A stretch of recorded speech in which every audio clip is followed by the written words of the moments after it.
game on Sunday, man. I know you're nervous for the Rams, but you got to be a little enthusiastic after being there. Bro, that game atmosphere was ridiculous. The energy, the electricity, that place was rocking. Anyone was there, and a lot of the Super Buc fans were there too. Beat Buc. Tampa Tones. We are joined by Lead Goon tonight, host of the Pat and Aaron Show of WDAE, Pat Donovan. And it sounds like Stunna is bumbling a little bit. Going to put him on mute for a second until that gets a little cleared. But we're joined by Pat Donovan. It looks like Stunna's hanging out with Cheech and Chong in a car with the windows up or something over there. It does look like you got a little... No, my camera's broke.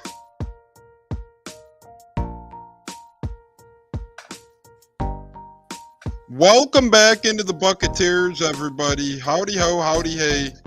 How the hell is everybody? We got the great Gene from Buc What Ya Heard. We got the great J-Lo from Buccateers. And we got myself, Tampa Tones, here, bringing you guys opening night of Buccaneers training camp. Many camps have started now around the gridiron, around the league, around the NFL. So very exciting time as a football fan. The muck is over. The preseason is near. And we got a great night of topics and a great crew to break it all down. We're going to start with the great Gene. Gene, how the hell are you? Great seeing you, my friend. Awesome, as always, to see you, talk to you, and breathe some Bucs football with you, my man. Oh, man, I've been waiting for this in all off season. I'm so happy to be here. We're going to talk about something of substance. And it's going to be a great show tonight, actually. And I'm really looking forward to it, and a lot of topics. And I'm glad to be back with you guys. It's always fun. Always great to have Gene in the house, and he's back. The great Gene is back. You know, it's like the off season. He's gone for a second, then he's back the next second. So that's how it goes, man. But for real, this off season kind of seemed, per usual, like a long, dreadful sleep of an off season. And here we are, Gene, looking the preseason game 1, 8 nights away from tonight. Yeah, man, it's crazy. And you know what's really cool about it? I mean, right now, your expectations are high, and, you know, with good reason. I mean, in years past, and I know I sound like a broken record when I say this, but you think about times where you weren't sure what you were going to see on the field. But I think what the Tampa Bay Buccaneers did with the playoffs, and, you know, they've upgraded in a lot of positions, and they fixed a lot of things that, you know, they felt like needed to get looked at. So I'm really looking forward to this season, and I have some pretty high expectations for certain players. Yeah, and speaking of high expectations, we hold our chat always to high expectations. No, I'm kidding. We love everybody in here. They're always great. We got a couple of regulars already between Jonas Steckler. Our guy Bud Cannibalis is in the house. The Godfather James Rubright on Facebook. And speaking of regular, J-Lo, you're a regular. How you doing, brother? How the hell are you? Are you excited for some football like Gene and myself? Just seeing the shirt Gene's wearing it is just making me more hyped up. I'm ready to run through a wall, man. It's going to be a fun season, man. The training camp's here. Everybody reported, you know, for the most part, except for Juan, but we'll get to that later.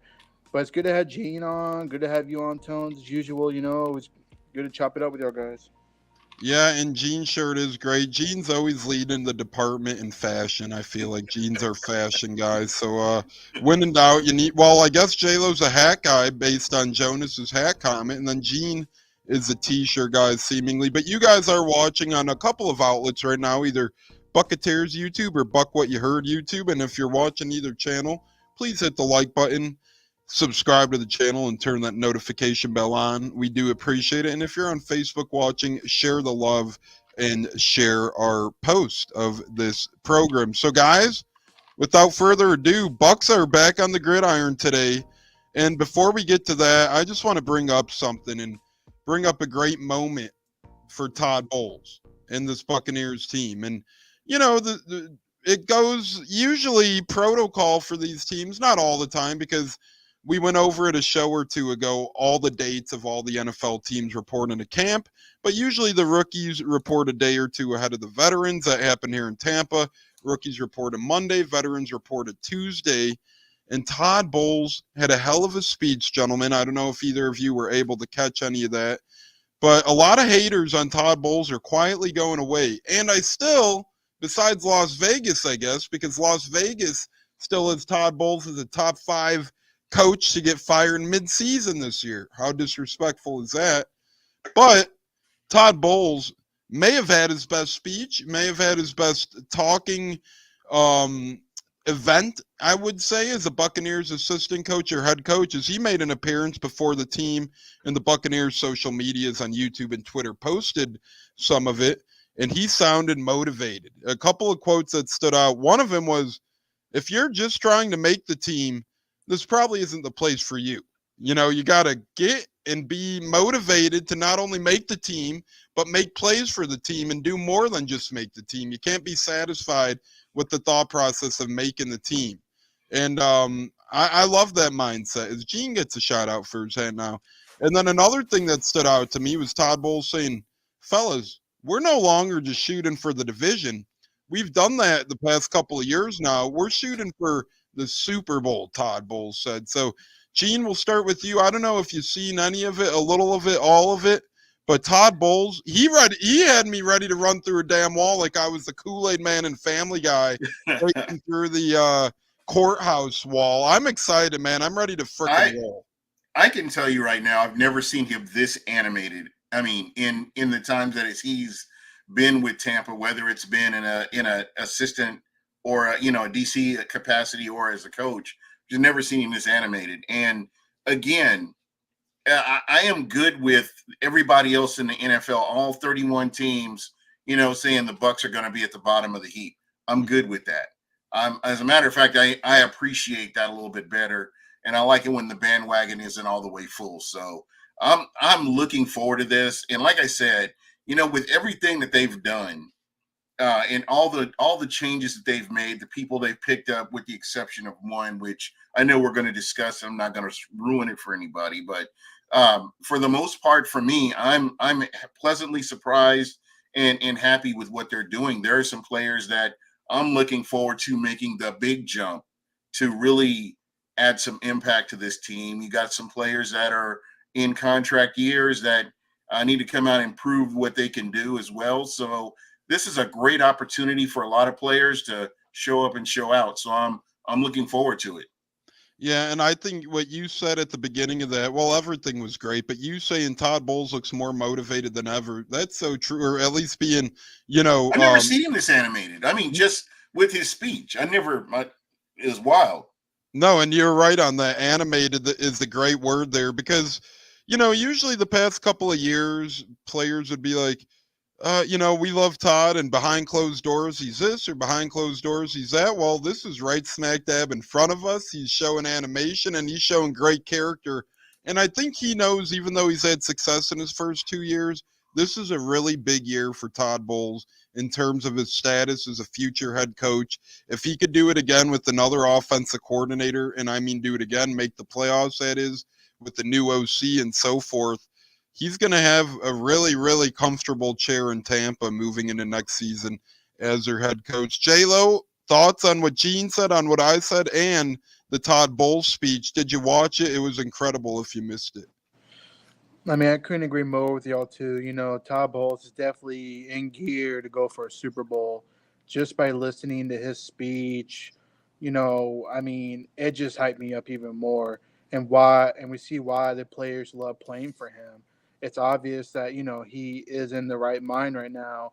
And the word Super Bowl is what really was the icing of the cake. Like, he wants to win a Super Bowl. They're not trying to play for a division. We already accomplished that the last, 3 seasons. So I think it's time to, get excited for Bowles. And all the haters are going to hate, on us, as far as, the Bucs are going to fish at the bottom. And I'm with Gene, whatever.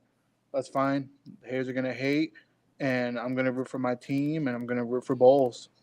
And even before COVID, I know we had Tom Brady. Is Andrew Hernandez, the great Hernimals, joining us on Facebook?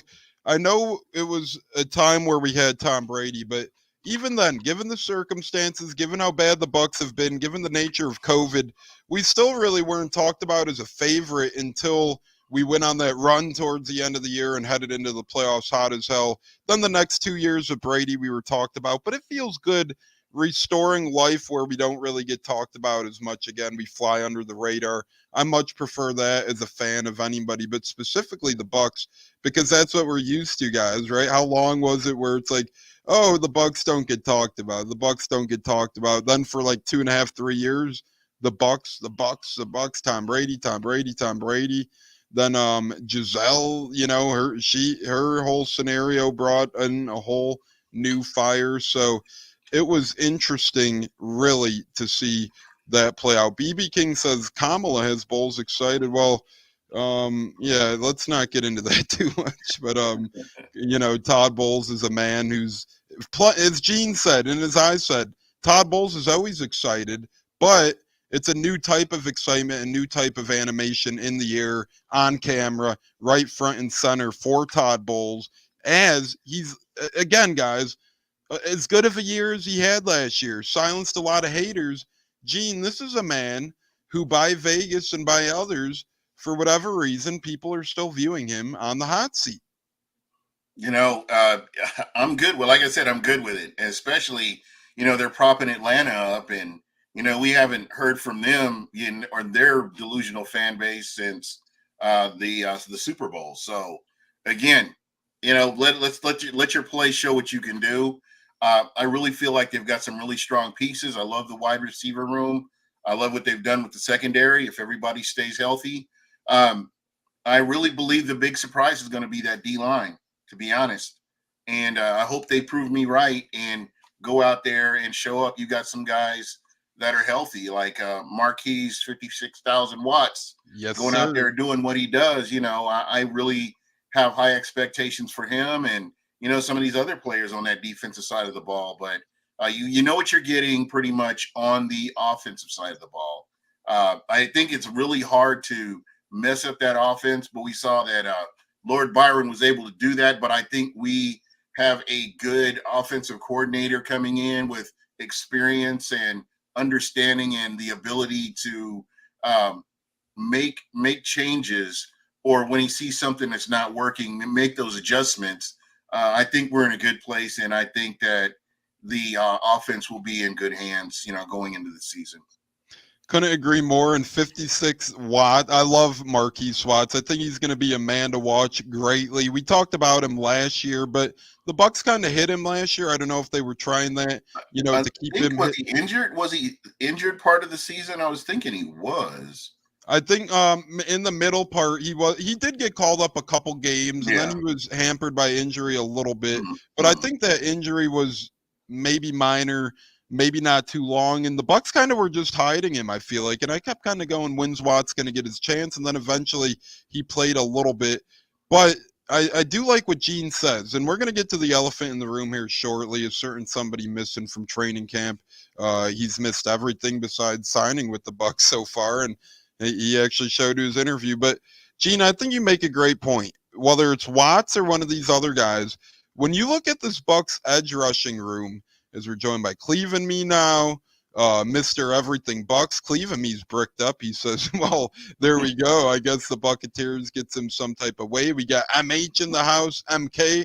Our MK and MH brothers are not too far off there. MK, MH. But nonetheless, Gene makes a great point. This edge rush room, as what it is, Anthony Nelson, Joe Tryon-Shoyinka, Braswell, the rookie from Alabama, Yaya Diaby, Mr. Marquise Watts, and Jose Ramirez. He was a rookie last year. We didn't see him either. But those six could be formidable. It might not be the biggest, the most boastful star power out there, but these are all young cats. And by young, they're all very young. JTS is only in year 4. Anthony Nelson is only in year 6. Braswell is a rookie. Diaby's in year 2. Watts is in year 2. Jose Ramirez is in year 2. I mean, when the longest tenured veteran is a 6-year man who's Anthony Nelson, he won a Super Bowl here. That's pretty impressive. And then majority of them are 2 years or less. This is an edge rush room without Randy Gregory even, and yes, we'll bring up his name now and we'll get into him here, could still be very effective. And Randy Gregory, I want to say a couple things. We're not going to get into him too much because I'm sure it's got beaten like a dead horse to this point, and you really never truly know what the hell's happening. So again, I just hope he's okay. I just hope he's safe. That's first and foremost. I know a lot of Bucs fans want to rip his head off, deservingly so. It's not a great look, but first and foremost, we have to remember he's a human being, and we have to hope he's okay. He's a guy who's had a checkered history, a checkered past with some difficulties, whether it's been his marijuana involvement or his personal involvement. Gene, I don't know about you, but first and foremost, I want to make sure this man's okay and all right. Obviously, I want him on the Bucs, but if it doesn't work out, which it looks like it probably won't at this point, I just hope he's okay in a human life standpoint. Yeah, most definitely. I strongly believe that there should be some communication somewhere along the lines. To me, we know that there was the legal issue with the NFL, and I think that should have. I'm not a GM, I'm not a head coach, but that would have been something that I would have discussed unless the Bucs were unaware that this was going to be happening. There should have been a conversation had. You sign on the dotted lines. You're on this team. You don't want to be a distraction, and yet here we are. Where you're having to mention this. I just think there's I want to say a lack of professionalism, unless he's holed up in a hospital somewhere or something like that where he can't speak to anybody. There should be some line of communication so that this is not a distraction that you're having to deal with the media or anything like that.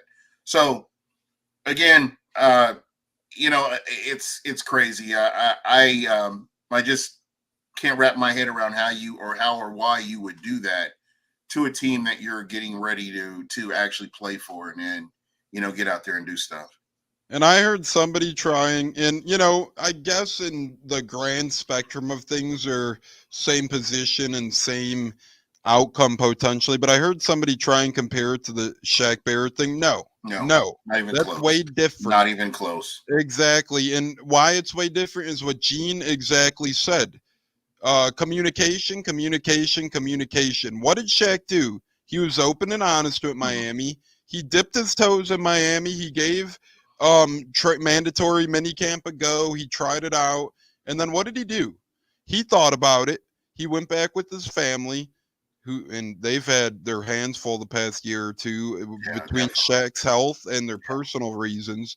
But nonetheless, Shaq Barrett told the Dolphins ahead of time he's not coming to training camp, and he's hanging up his cleats. And I saw some Dolphins idiot fans, I should say, not Dolphins idiots, but Gene, I was telling J-Lo, I had someone tweet at me. I posted a nice little message on Twitter for Shaq Barrett's retirement, and some jackass Dolphins fan tweeted at me, what a man of no integrity, signing a contract, doing this and that. It's the exact opposite. Shaq did not know his feelings when he signed that contract. He thought, let me give this a go. He did not know it would weigh too much on him. Gene, to me, that's totally different, totally opposite of an AWOL Randy Gregg. We don't know where the hell this guy is. He might be in Europe. He might be in Asia. And again, why not send your lawyer out? Send your, like Bud is saying here, is agent. Somebody should be in contact with the Tampa Bay Buccaneers to make them aware of what's going on. Just, to me, just this is what I really think about the whole situation. Yeah, and he really did. We had, and Gene, and sorry, I was putting two and two together because this comment, we have our own Randy Gregory and Bucko. Bucko was supposed to report to the program today, and now we can't get in touch with him. So I don't know what the hell's going on there. J-Lo, any thoughts on what Gene or myself have said the past couple of minutes, or the Randy Gregory thing, or Bucko just being Bucko, he's gone. I'm not really stressing on the Randy Gregory showing up. I thought you were going to say Bucko. Nah, I mean Bucko, whatever. I mean, he'll show when he shows, I guess. But but back to Randy Gregory, I'm not stressing at all about it. Eventually something's going to come out. Either we're going to release him, or he's going to show up, or there's going to be some issue, whatever. But at the end of the day, we got a good group of young pass rushers, and we got a vet and I'm sorry, Anthony Nelson, who I feel like can be a good contributor. So I'm not stressing at all. As far as Butts fans want to keep bashing at Randy Gregory, we don't know what the problem is, Yeah. and all we can do is wait and see. Mm. Even Todd Bowles, put it into it during the press conference today, and Mm. said that they'll handle it initially whenever that time comes. So their fans can keep Yeah. dragging this out, or they can just focus on the players that are there. Simple. Yeah, I mean, we should all be happy that Kalijah Cansey's 100% healthy. We didn't have him at the beginning of last year, but going into this year, this is very exciting times. There's so much more positives at this time, than we had last year with the people getting nicked up early on, and you just hope that everybody's healthy. But just from where we are right now, I like the way this defense looks, and you can't be too stressed out about a guy that's got his own thing going on. And most importantly, Tristan Wirfs, he practiced today. I mean, this is what I like about this team. At least to some capacity, not fully, but he did participate, which is more than what people thought. To your point, J-Lo. Yeah, absolutely. I mean, that's what you got to love about this team. Besides the whole Randy Gregory distraction, this team is focused on one thing, and that's compete for a Super Bowl. And that's the way I'm looking at it at this point. We got a great continuity right now. And Gene, we're gonna start with you, go to J-Lo, then end with me. Randy Gregory shows up, and this is the last we're going to talk about him unless something breaking news happens when we're live. But last little subject on Randy Gregory. Gene, if you're the GM, he shows up tomorrow and he has a quote-unquote excuse and why he's been missing. Do you just tell him he's done and get the hell out of there, or do you let him in the building?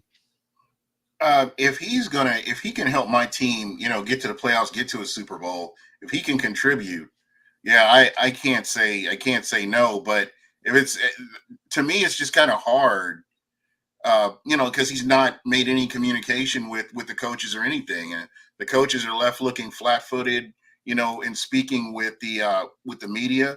So I don't know. I don't know how much he can truly contribute to the Bucs, really doing something. So I'm kind of split on it. I would say, after we've kind of talked up the defense, I'm gonna backtrack on that and say no.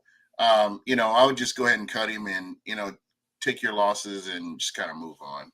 And at that point, the Bucs might be doing what they might not tell him that's going to happen, right, Gene? They might be doing what Randy's doing to them. Let him show up, say what the hell's happening, and then they might, because people are wondering right now, why haven't they cut him? Well, for what we mentioned, A, nobody really knows what's going on. B, maybe maybe something is going on. But C, I think the Bucs really want him to show up eventually and kind of just tell him, man, you're done.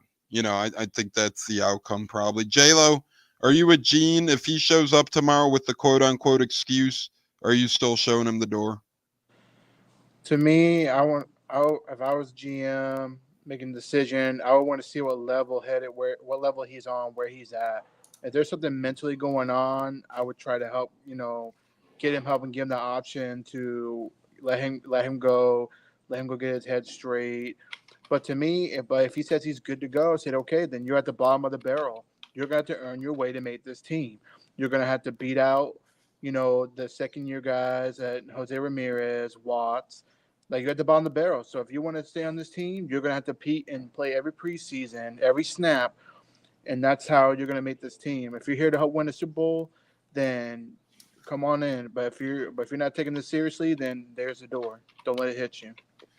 Yeah, and I'm always in I'm in this boat too, and, some people might call me an idiot or rip my head off, but if he shows up tomorrow and he had a quote-unquote legit excuse, if I'm the Bucs, I do protocol. I make him pay his fines or whatever the hell he owes for missing.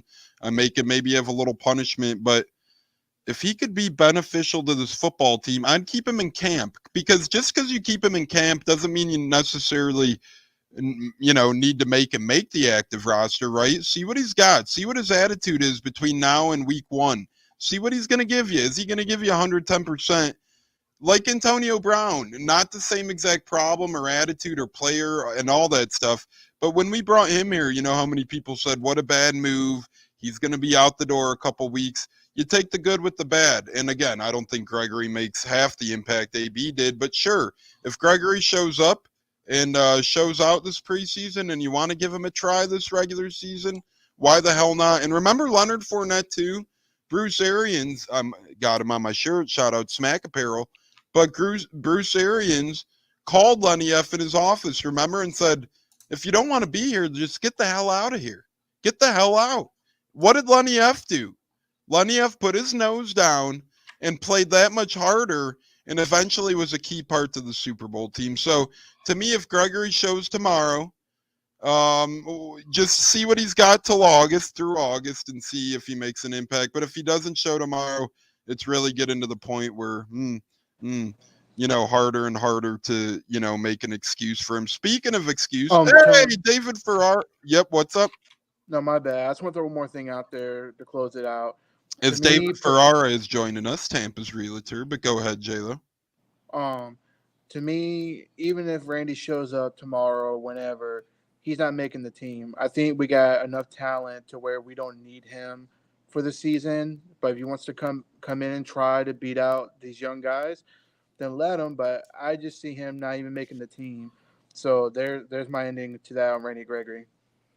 I could see that as well, and that's why I'm kind of in the pool. Hey, let him play August. He probably wouldn't make it at this point anyways, but he probably won't show, right? I mean, this is probably a sign that he won't show. Speaking of sign, though, we're going to move on here, and a sign that football is back, Gene and J-Lo, is always a Hall of Fame game. And a lot of people go, what is the Hall of Fame game? What is it?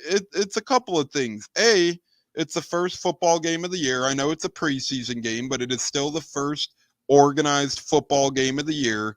B, it's usually between two pretty fun teams.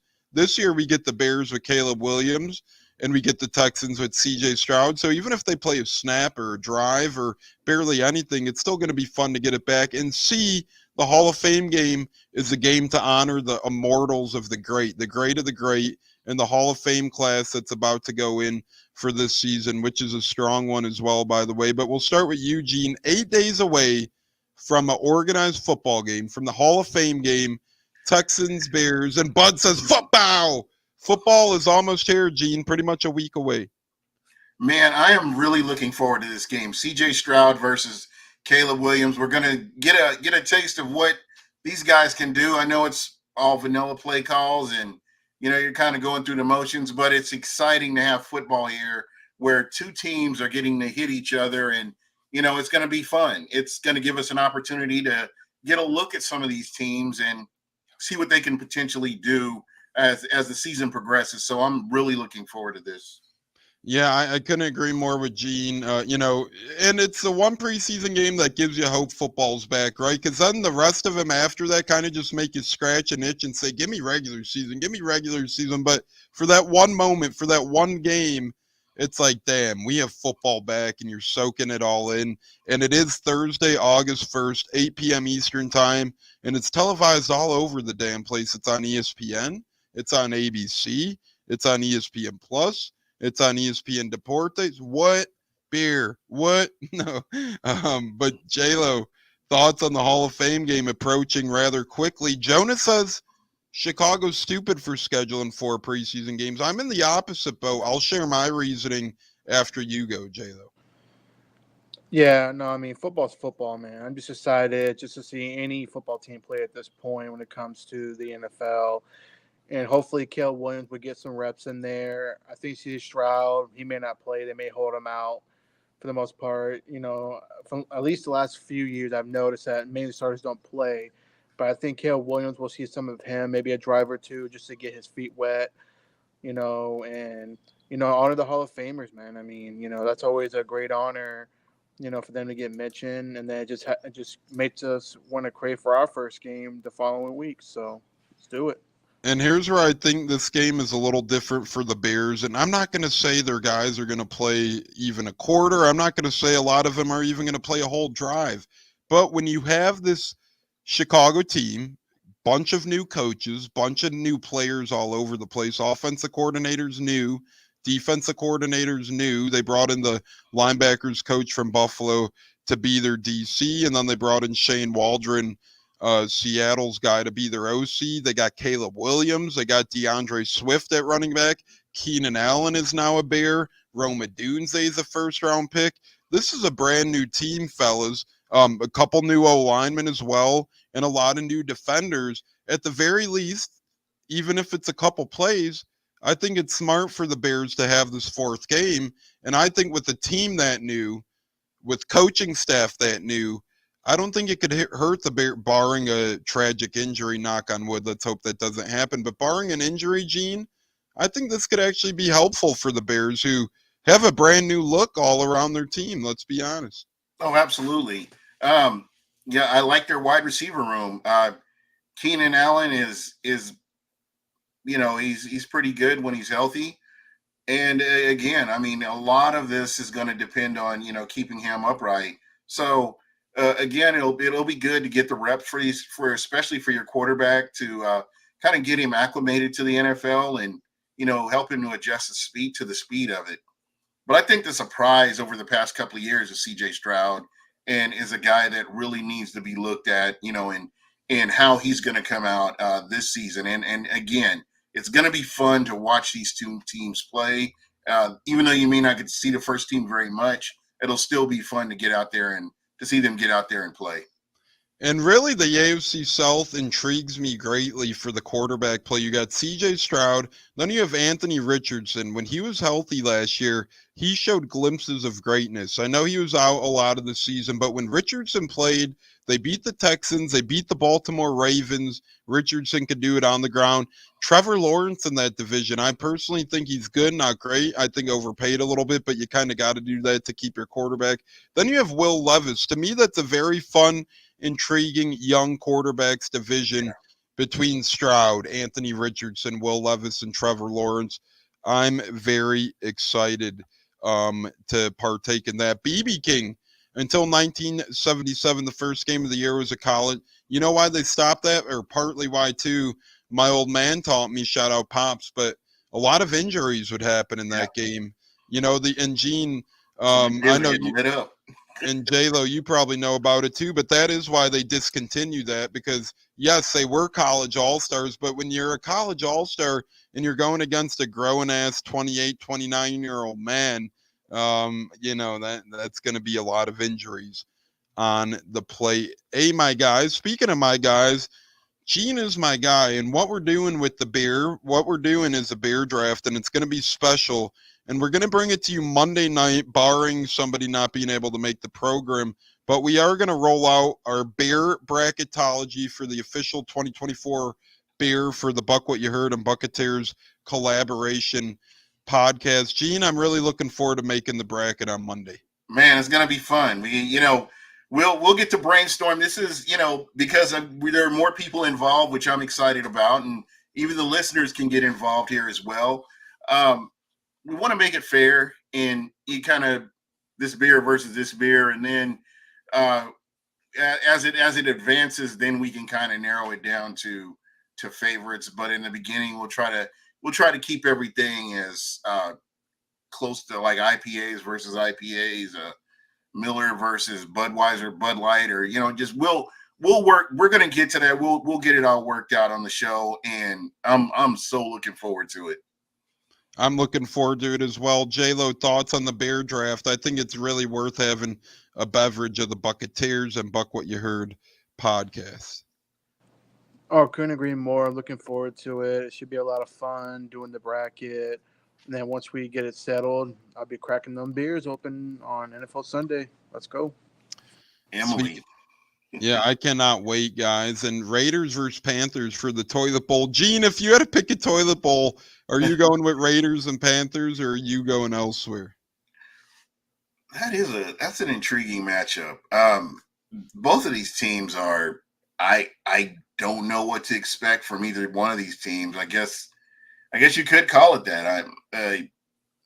I know that there have been people that said that the Panthers are going to be better than the Bucs this year. I've seen that on several occasions. So let's keep it going here, and I'll just get to sit back and watch it all unfold. Yeah, same here. J-Lo, if you could pick one toilet bowl, what would you pick? I don't know. I mean, that's pretty accurate. Raiders versus Panthers. For the most part, to me, the Panthers are still the worst team in football, in my opinion. That's just me. I think they're gonna have another rough year. Maybe a 2-win increase, but that's about it. I just don't believe in Canales running that football team. Canales. What will we do with our Dave Canales? Liam Cohen, I'm very excited for, though. Bucks Nation says, between all of the teams we play this upcoming season, which one are you looking forward to the most? And this will kind of go hand in hand with our special schedule release. We did release, our theme schedule for the year, cool games we wear uniforms for, fun stuff like that. So, fellas, we'll kind of take his question and segment it since we were going to talk about it anyways. Which game out of the following, Gene, we'll start with you. Which quote unquote theme game are you looking forward to the most? Opening day against the Commandos, and the theme is for Tampa Bay. Against the Broncos, the theme is Bucks flag football. Against the Eagles is our crucial catch game. Against the Falcons, creamsicle. Against the 49ers, salute to service. We have our red out against the Raiders, or we have against the Panthers, she is football, or against the Saints, inspire change. I think the red out is the one I'm really looking forward to. I love the red jerseys. They're one of my favorites. I like those. I like the pewter jerseys as well. But I think that would be the one I'm looking forward to. I know you guys know how I feel about pewter, or not pewter, but the creamsicle. So, we won't get into that. And basically it would be the red out is what I would love to see Ray J just decked out in all red. J-Lo, what's your favorite one you're looking forward to most? I gotta say creamsicle. I'm excited. I think I'm gonna go to that game for sure because I want to experience, the throwback vibe and all that stuff. Even though we've not really won a game with the creamsicles since I think 2009. I think it's the Packers. So maybe this will be the year they finally get a win the throwbacks. I just like the throwback vibe, and I want to be there live for that one. Yeah, I'm really looking forward to that one as well. The red out I've been at back-to-back years now, and I'll actually be at it, ironically, again this year against the Raiders. So I'm looking forward to that one as well. Just love me the red out. Hype for the Niners game. Bud says, what about me? You're all our guy, Joan. I know you're having fun in there, but you're our guy. Emily's back. Hi, everyone. Go Bucks. Tampa Tones. Nice shirt. Thank you. J-Lo, me and Gene in the house. Uh-oh. Wow. I think she moved off of Gene, and I think don't Randy Gregory. Don't bring that up. You don't need to bring that up right now. Hey, we won't. We'll keep moving. Jonas is saying cheers. Ammo is coming in hot. What? We got a great chat going on right now. But J-Lo, Panthers defense will be worse. I think they will. Vikings versus Browns. Right now, yeah, maybe back in the day, but that wouldn't be an awful game this year. You look at it, maybe rookie QB J.J. McCarthy, maybe Deshaun Watson. But I do like the answer. Hopefully we wear more of the pewter. We'll never wear too much pewter because, Gene, we like to have home field quote-unquote advantage, and we usually wear white at home. So that eliminates a lot of the pewter opportunity right there, right? Yep, there you go. This is true. J-Lo, what say you? I can't wait for us to finally win a creamsicle game. Do you think this is the year we win the creamsicle game, J-Lo? Absolutely. Everybody keeps hyping up Atlanta, about being the division winner, which is fine. They can keep hyping them up. Go ahead. But I think we got a good shot at winning, especially at home against the Falcons. It'll be interesting when they go up Thursday Night Football. At least we'll get an idea what they look like, when they come down here. But I'm all for it. I'm pretty, like I said, this team is going to be a double-digit. They're going to have double-digit wins this season. I'm already predicting that. So, and Atlanta will be one of them in the creamsicle game. Yeah, I agree with that in total, in your thought process in total. And the creamsicle. Some people say, hey, the creamsicle should be a permanent fixture back in the Bucks. Real quick before we get to our next topic, Gene, thoughts on the creamsicle maybe becoming the quote-unquote jersey of the Bucs again. I do like our red, and I like our white, and I like creamsicle once a year personally, and that's it. Maybe once every decade would be good, but no, I'm shell shot from creamsicle. J-Lo, thoughts? Nah, I mean one game out of the year is enough. I wouldn't mind seeing a throwback like Bucks creamsicle white jersey. I think that would be pretty dope one year if they want to get creative, but that's a whole another topic. But I think one game a year is fine by me. Speaking of year, and real quick while we're talking about throwbacks, yep. I mean, if they're going to do it, they need to go all out. And I think that both teams should wear their throwbacks, whether they're throwback aways versus throwback home.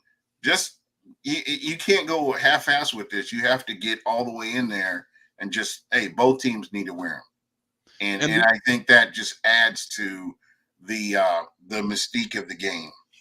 I couldn't agree more with that, Gene. And we do see that a little bit better in baseball. I feel like sometimes you're watching a baseball game and both teams have the throwbacks on, and it's like, this is really damn cool.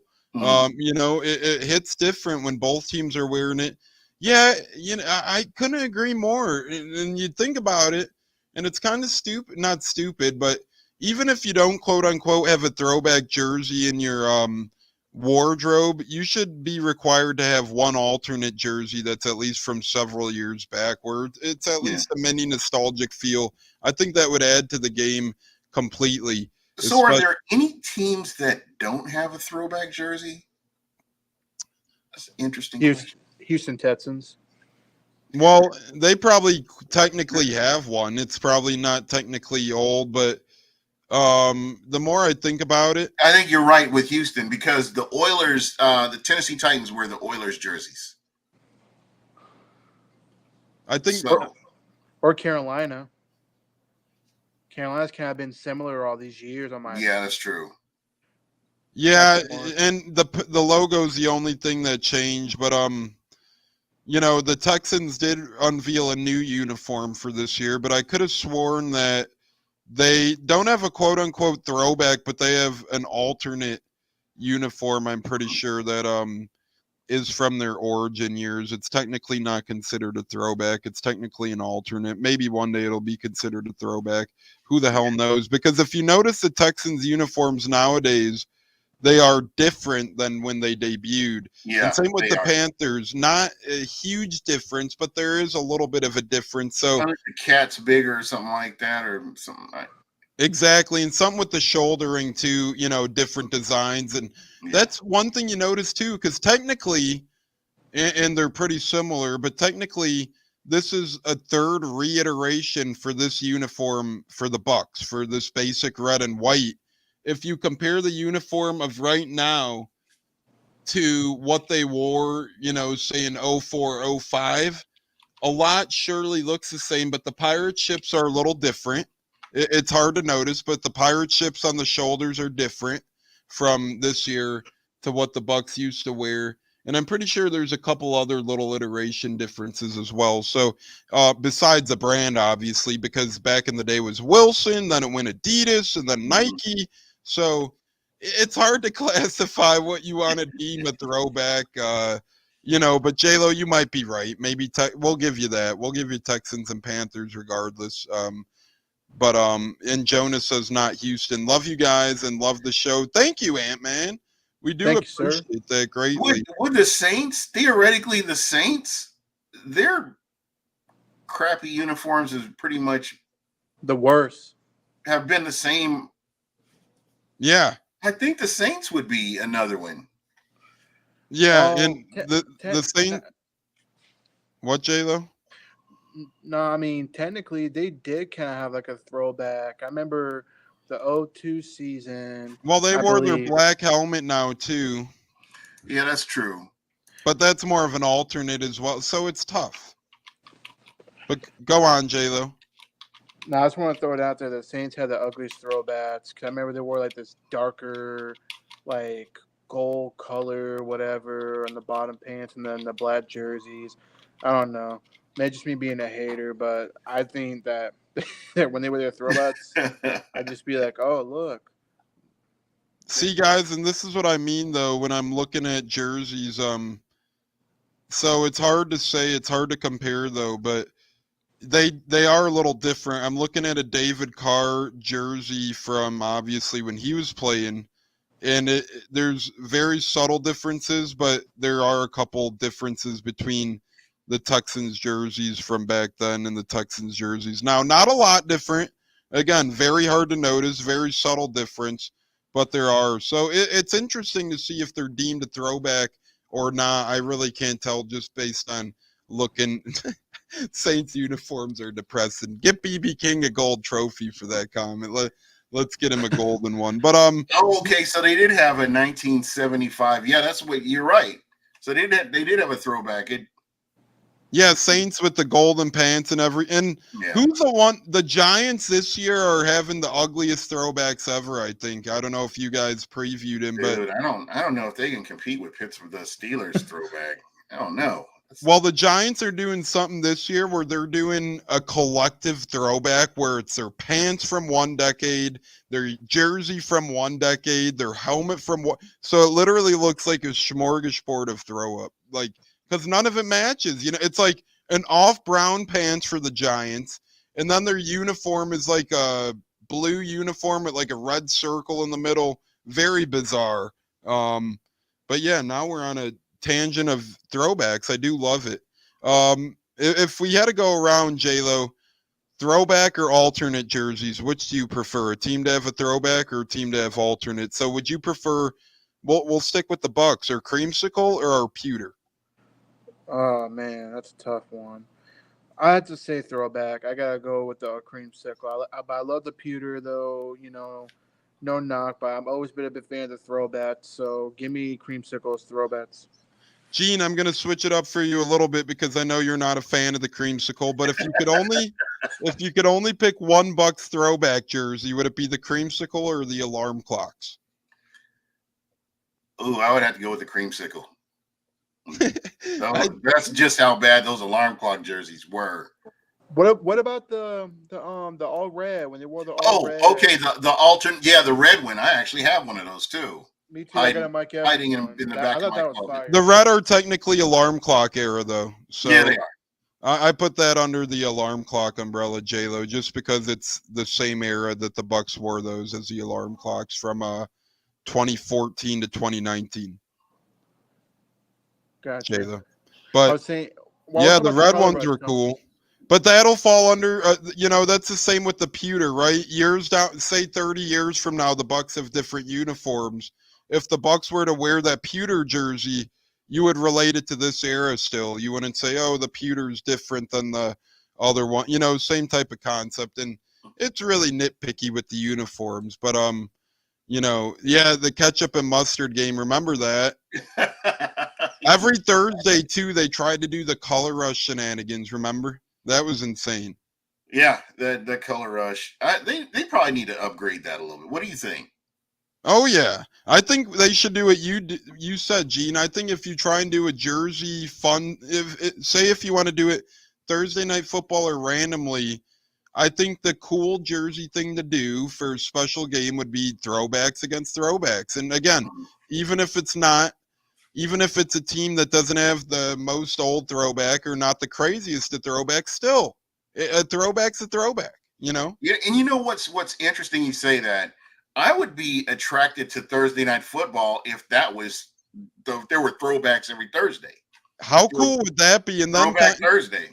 Exactly. And you could even not say throw completely back, but you could even change the scoreboard a little bit if you're Amazon, right? Kind of give it that nostalgic feel, kind of like the couple games that baseball does. They do the Field of Dreams game, and then they do the honorary game for the Negro League to remember them and their past. And in both of those games, the MLB does a fantastic job of making the scoreboard, making the production feel like you're watching a game from the 1930s or 1940s. Not saying the NFL has to go that bizarre, but yeah, you never know. You never know. For cancer awareness, have a team where, and they used to do that, Anthony. So kind of crazy. You meant not wear completely pink, but back in the day, pink socks and. Yep, before it was Crucial Catch, it was called the BCA game for breast cancer awareness. And then I think about 5-6 years ago, they changed it from the BCA pink to all the rainbow for all cancers, right? Yeah. So instead of just breast cancer, now they honor all cancers, Gene, Yeah. which is kind of cool. I love the red color rush jersey. That's what J-Lo said as well. I love the throwbacks, but tired of throwing up after every game they lose wearing them. That might be the best answer yet. That's awesome stuff. Wish we had a better black and red you know, it's hard. We have a lot Yeah, of it's fun tough. Yeah. jerseys, you know. Yeah, we really do. You could really only make so many. And I don't know, but speaking of so many, you could only have so many episodes. And come regular season, we are going to do Monday nights for one of two things. Monday night will either be used as our post-week recap, right? Because usually game on Sunday, so we'll come live on a Monday night and we'll be here to break it down. Or if we have a Monday night game, it'll kind of be the pre-show, the pregame show. We'll kind of set it up where it is a pregame element thing. So coming to you 2024, starting Monday, this coming Monday, we're going to have a show every Monday for the 2024 season on the Buccateers and Buc What You Heard podcast collaboration. Mondays, you know where to find us. Boom. And I'm leaning towards Saturday morning. We're going to have a football extravaganza kickoff show. It'll be an hour and 15 minutes long, roughly weekly. First 45 minutes will be all Bucks talk, setting you up for the Bucks game on that Sunday. And then the last half hour, Joey Nips will be joining us every week and other guests as well. And we're kind of just going to break down the world of football. And if any other games catch your eyes and what big games catch our eyes and kind of go around the NFC South and do a lot of fun things. So Monday, lock it in. Saturday mornings, lock it in, most likely. And then I call it the kicker day. Most weeks we're going to come at you a random day of the week as well, whether it's a little pod or a big pod. So Buccateers and Buc What You Heard, fellas, are here to stay, and ladies, for the 2024 season. And hope your Monday nights are free because you can. BB King, yes, says great news. Yes, sir. So BB King's on board. And Gene, that was kind of your idea. So I want to give you credit for locking in Mondays. Man, I just feel like, if the game is really highly charged, you're emotional right after the game. And I think that, when you have a day to think about it and, win or lose, you come in with better perspective on a Monday. I'm just looking forward to that. And just kind of getting to break everything down. And if you know me, when it comes to this team, I will be 100% unbiased about it and give it to you the best way I can. I love that. Love it completely. And that's what we're going to be here for. And yes, we're all Bucks fans. Yes, we'll probably all mainly pick the Bucks to win, but we try and be as open and as non-biased as possible. We're going to give you our real thoughts and our real takes. We're not going to hold back, and we're not going to stage anything either. You could tell some podcasts out there, some ESPN, or I shouldn't even say their four-letter network, but couple shows out there kind of set it up for jibber jabber back and forth opportunities. But here on the Buccateers, Buc What You Heard, we're all real here. J-Lo, thoughts on our Monday night and Saturday morning programming? And the thing I like about Saturday too, Sunday's just loaded. Sundays are loaded. You already get the national shows, you get the local shows, you get the podcast. Everybody tries to group up on a Sunday. I tried to do the past couple of years breakfast with the Buccateers, and don't get me wrong, it was fun. But I tried to beat everyone to the punch. Well, newsflash, even if you do a show at 8 a.m. Eastern, there's still shows on TV that are doing the same damn thing. So it's just hard. So we're going to try and do Saturdays. And if we do Saturdays, it opens it up to the world of college football if a big thing or big game is going on as well. So, J-Lo, thoughts on Mondays and Saturdays for the Buccateers and Buc What You Heard for 2024? I like it. Especially on Saturdays, it'll be interesting talking the world of college football. Just as long as we don't talk about, Florida State, Miami, just talk Gator football, I'm all for it. Just kidding. No, for the most part, Monday is a good one, to kind of, collaborate on what happened Sunday, if we win or lose. For the most part, I think that's a good idea. And then But Saturdays, I'll be looking forward to it because it gets me more excited for college football as well. So let's ride Buccateers. And Jonas says, what about the Monday game against KC? Well, good point. I'll have to leave that up to Gene and J-Lo, and they'll have you guys covered on Buc What You Heard in the Buccateers, because I'll be traveling, unless Gene might be too. I don't know if Gene's going It's on the table. It's a possibility I might be at that game, so we'll see. Maybe we do. If Gene does leave for the game as well, I'll come up with something where I do one on the go. But if not, Gene and J-Lo will still have the fort held down here with the usual Monday show. And that's what I love about collabing with Buc What You Heard, because whether Gene's not here for something or I'm not here for something, the show goes on, and we keep it up and we keep chatting with the good people of the people. Anyone in the house going to Eagles? Or I might be going to Eagles. I can't say I am yet, and I can't say I'm not yet. I might be going to Eagles, Emily. So that's a maybe for me. 49ers game, no, though. Hey, Jonas is saying, come on up, Gene. He's calling you out. He's saying, let's do this. All right. I'll be there.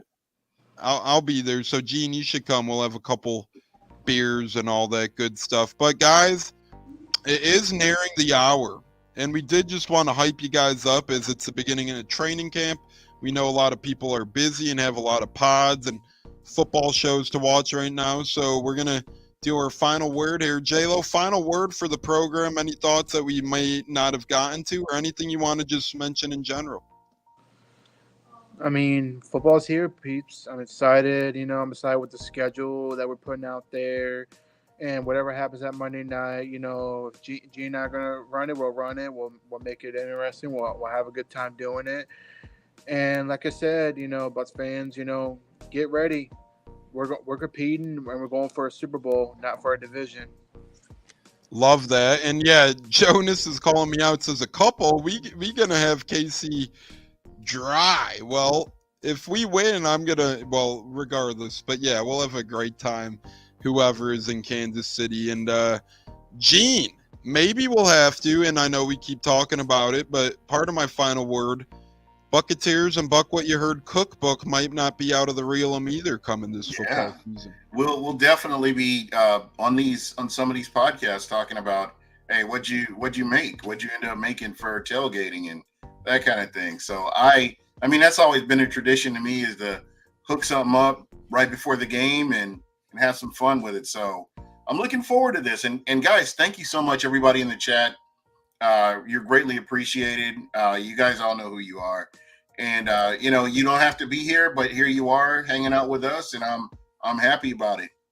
My final word for the show is join us this coming Monday as we kick off our 2024 Buccateers Buc What You Heard in-season programming, because it will be a game week with preseason.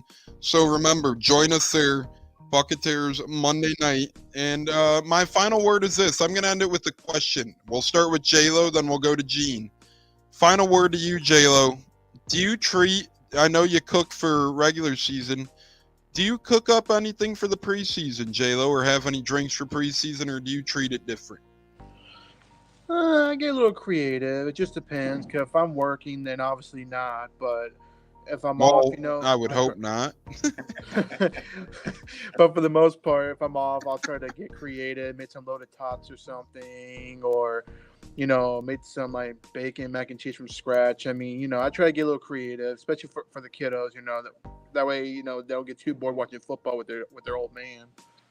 Hey, you're gonna have some. You're a girl dad. You're gonna have some great girls in the game of football. Gene, for Bucs preseason, are you lighting up the grill or cracking a cold one, or are you kind of doing something different? This is where you get to test out. Just like you have offenses and defenses, they're testing different things out. So am I. I'm right there, on the grill. Let's try this and see if it works. If it fails, we take it out of the playbook and we go to the next thing. So, definitely, you'll see me trying some new stuff this year. I love that. That's actually the best way to look at it, and I think it's my preseason. I'm going to tell people that moving forward. Treat preseason is your preseason. Get in the groove. Get your routines down. Why not? I love that mentality. Man, that is awesome. And that's why I love collab. Some podcasts don't. I personally love it. And Jonas says hit the like button. Lombardi. We're getting that Lombardi, guys. We're gonna hoist that. And speaking of hoisting that, hoist a bear if you have one, and give a cheers to Hump Day. You guys have joined the Buccateers and Buc What Ya Heard on a beautiful Wednesday on a Hump Day, and we will be back with you guys Monday night. Gene, J-Lo, it's always a pleasure talking to you guys. Love you guys like brothers. Bucko, wherever the hell you were, hope you're not playing whack-a-mole with yourself somewhere in an alleyway or something like that. So, fellas, though, as Gene Deckeroff would say, always a pleasure. Fire the damn cannons. Go Bucks. Arr. Gene, J-Lo, until next time. And, if I could find this button, it would be a little easier until next time. But here we are. Here we go. Fellas, always a great time. See you guys on Monday. Peace. Stay blessed and healthy, everybody. We love you guys. Thanks again, listeners. We appreciate it.